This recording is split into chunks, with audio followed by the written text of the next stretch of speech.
Pinapunta na nga pala ako ni Doc para sa trial ng denture ko. Grabe, sobrang saya nito kasi isa sa mga pangarap ko yung matutupad, yung makumpleto yung ngipin ko. Hi guys, ako si Bok, lumaking mahirap pero mataas ang pangarap. Gusto ko nga lang pala munang magpasalamat sa kababayan nating OFW mula sa USA dahil siya nga ang nag-sponsor para sa ngipin ko. Dahil nga daw nagbablog ako, kailangan daw ay medyo maayos o maaliwalas tignan yung mukha ko, pati na rin yung ngipin.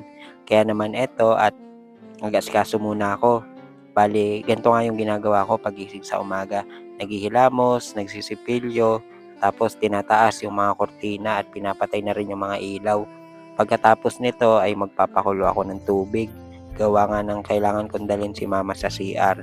Bukod kasi sa dudumi siya ay lilinisan ko na din siya para hindi naman siya maging mapanghi. Nung mga nakakaraang buwan kasi simula nang ma-stroke si mama ay talagang hindi ko na inasikaso yung sarili ko, hindi ko na inisip kung ano yung magiging itsura ko.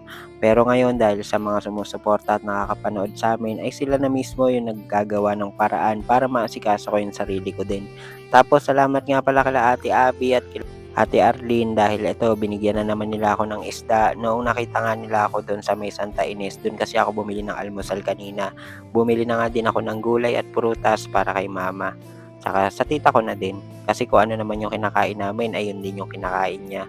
Naubos na nga rin pala yung ginagamit naming kalan, kaya eto, umalis na muna ako para bumili.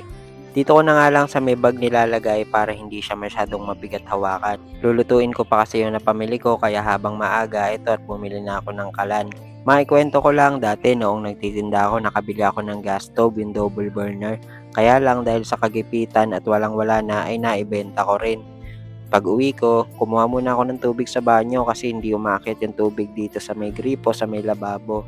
At eto, sinimulan ko na nga hugasan yung mga pinagkainan namin kagabi. Dala na rin ng pagod kaya hindi ko na rin siya naasikasuhin hugasan agad pagkatapos namin kumain ng hapunan. Kaya eto, kapag ka umaga, doon ko na lang siya ginagawa. Medyo mahirap nga lang kasi kukuhanin mo pa doon sa may banyo yung tubig. Tapos eto, sinimulan ko na nga lutuin itong isdang binigay nila. Bumili nga lang din ako ng olive oil at saka nitong asin na may ganitong lagayan. Mahilig talaga ako magluto guys, kaya unti-unti kahit papano basta kayang bilhin ay inuunti-unti ko na nga yung mga gamit na kailangan namin sa kusina. Tapos nakapagluto din ako ng apritada, mechado, basta may sarsa. Yun kasi yung request ni mama. At eto, bandang hapon, nag-asikaso na nga ako para nga pumunta sa clinic ni Doc Hana.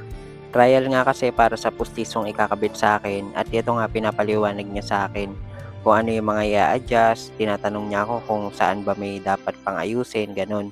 Kaya naman maraming salamat po talaga sa kababayan natin na OFW na nasa USA ngayon. Maraming salamat po talaga kasi dahil sa pag-sponsor nyo dito sa pagpapagawa ko ng ngipin, pagpapalinis, pagpapapasta, talagang nabuboost yung confidence ko tapos lalong lumalakas yung loob ko na ipagpatuloy lahat ng ginagawa ko kasi nga humaharap ako sa camera. Basta kung OA man sa iba pero para sa akin napakalaking achievement nito.